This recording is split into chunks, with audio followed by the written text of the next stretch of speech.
We're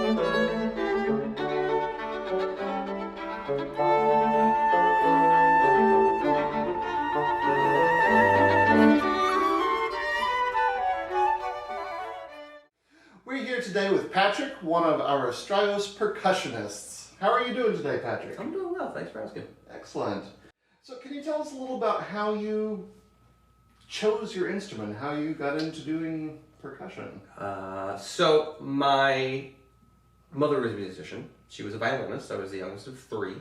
And she has decided that her third child was absolutely going to be a musician. So I was put in music classes from the age of 3 onwards. And she failed with the previous two, and you were the last chance? Not really failed, but definitely by that point they had diverged into other things, and she's like, no, I'm getting this one.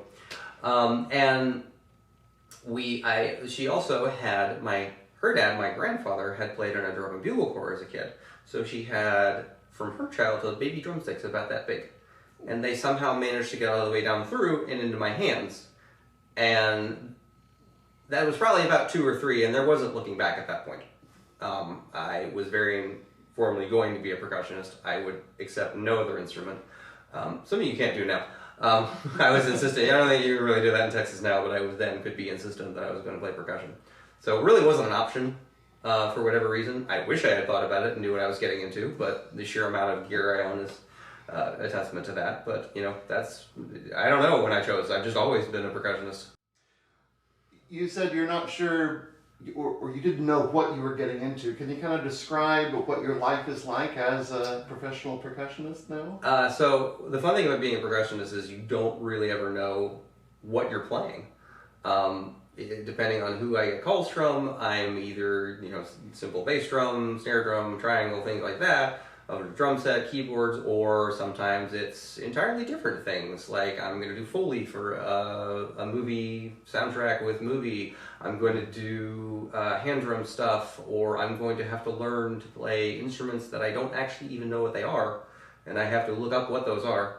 For example, tepanoxle, which is it just means log drum. Log drum? Yes, which is what I think. It's a log that you have little slits in and strung, but it's the Spanish Mexican word for is tepanoxle, which I'm saying incorrectly. But you have to Google that to find out what that is, to find out what that is, to find out what you're doing.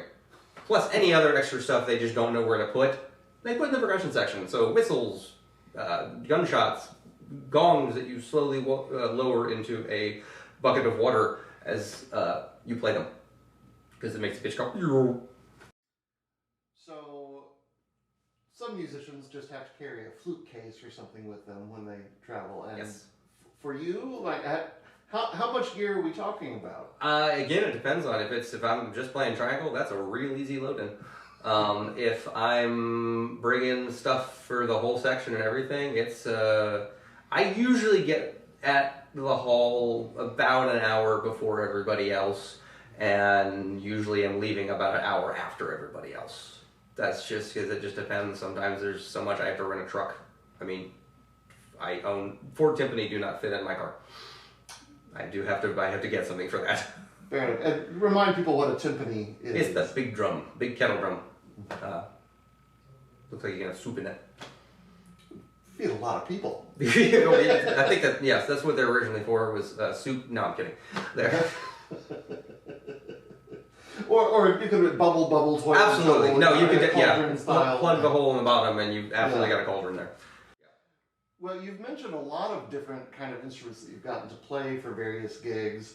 What's one that kind of stands out in your mind, or a couple that you remember specifically because of something in particular that you played or that happened, or? I mean, the water gong.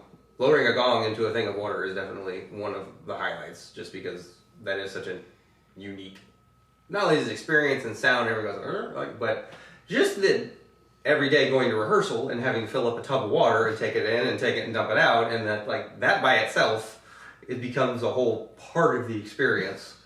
So, and that was a piece by a gentleman named Tendun, one of his cello concertos, and so I was doing that, and I was playing basically metal but folded, and you'd kind of bend it, they're called flexitones, and the pitch goes I had like 2 of those that I had to do like written out where he wanted. I don't know how close I got, but he had like actual lines drawn on the page and some other stuff. Like the pitch raises here. Yes, and he was very specific about, and I'm like, I'm not that good.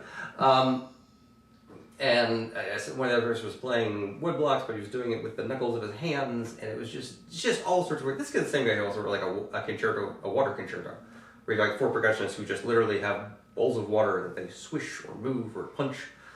Yeah. So those are fun, and then you get on the very, classical side, the Rachmaninoff second piano concerto is like a duet between the pianist and the triangle player. And that was nerve-wracking because you don't want to mess up the solos. Wow. So it's like, ding. Don't ask me, singing is not my strong suit. But that's one of those I was like, I'm going to sit down and, You ever had anything just go really wrong in a concert? Never. Absolutely not. It's been perfect. No, I threw a mallet across the stage once. Oh. Yeah, really piece called Damson Memory, which was very,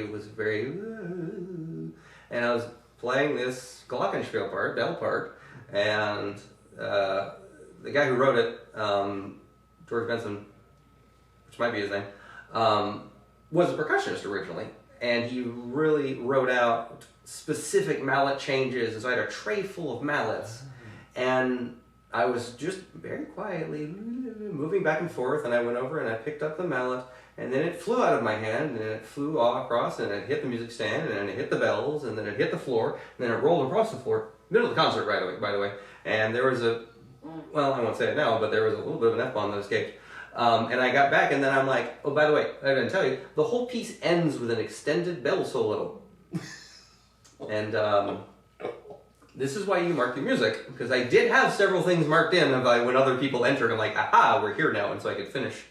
And then thankfully I didn't play the rest of that concert, and I wouldn't have had a little sit down. Just gonna.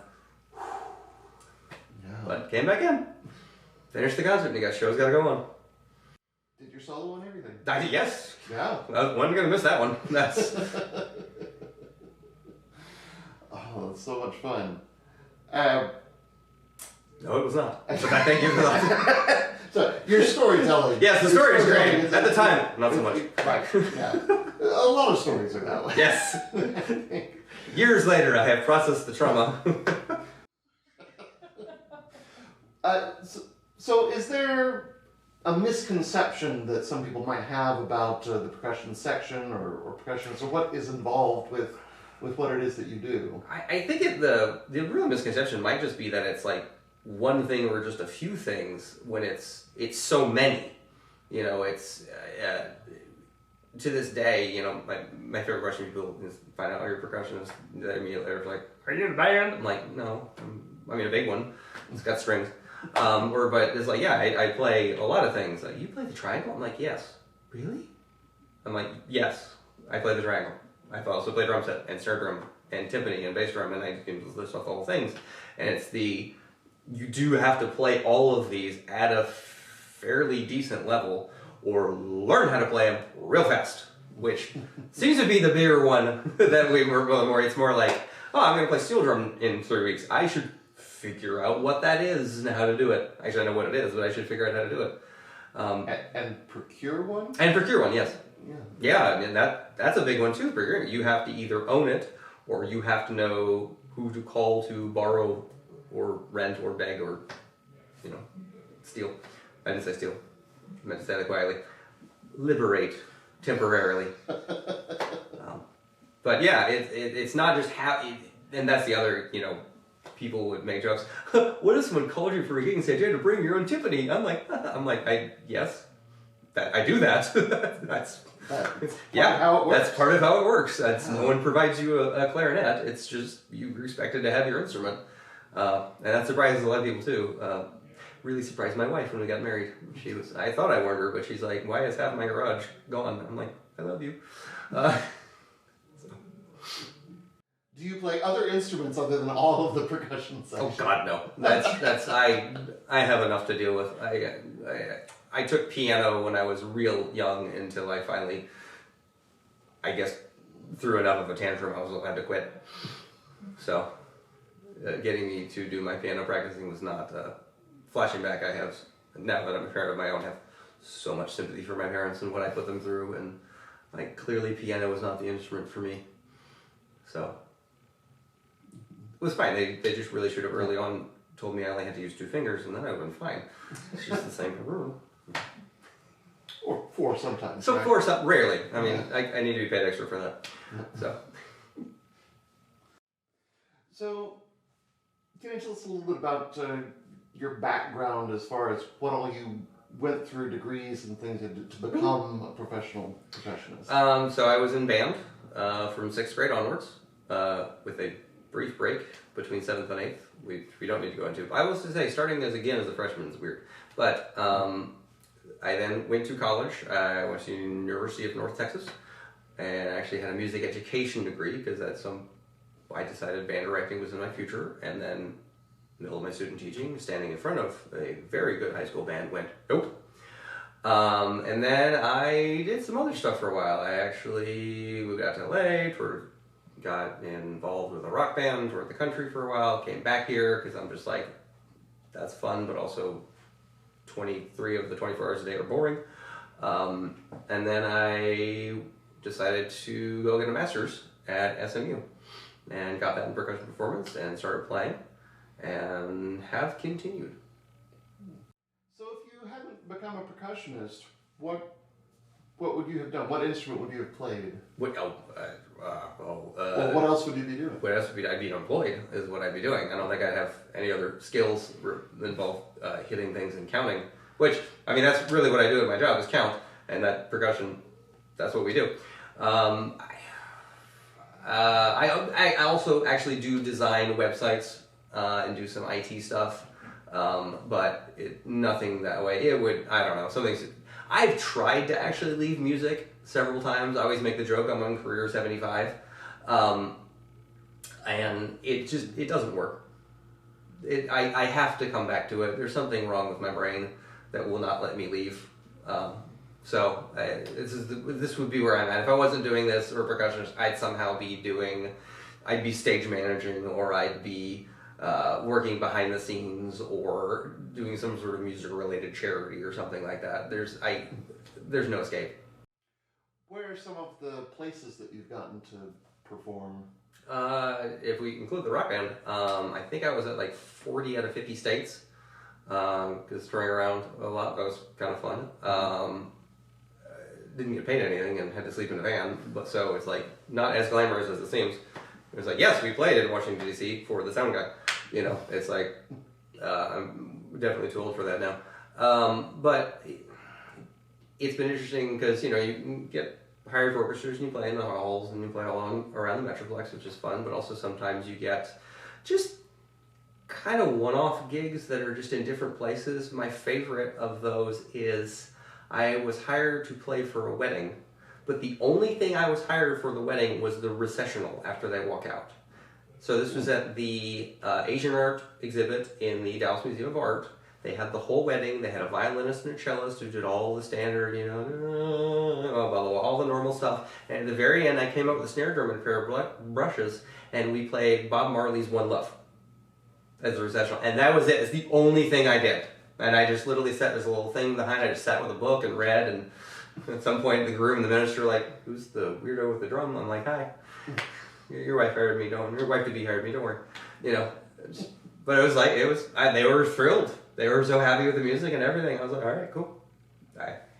It's fun to see where people throw in music, especially percussion. It's so fun to see where they end up throwing in. You're like, yes, we need a drummer. Why? Because, okay. Well, I'm available.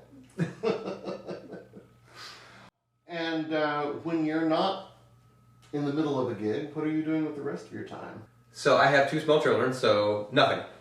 I don't do anything else. I have a job. I do my job occasionally. Okay, you have another job. I do have another job, yes. I am the director of operations for the Greater Dallas Youth Orchestra. So I'm in charge of basically production and scheduling and programming, and it's a huge organization and have multiple people under me. So it's definitely in the arts. So On the one hand, did any of my education prepare me for that? Absolutely not. On the other hand, did everything else I've done my entire life prepare me for that? Kind of. So, that's pretty much it, though. I play, I work, and I ferry my children to and from activities. Occasionally I see them, other people, but not so much. Well, we're really glad that you got to see us today. I escaped. We got to see you.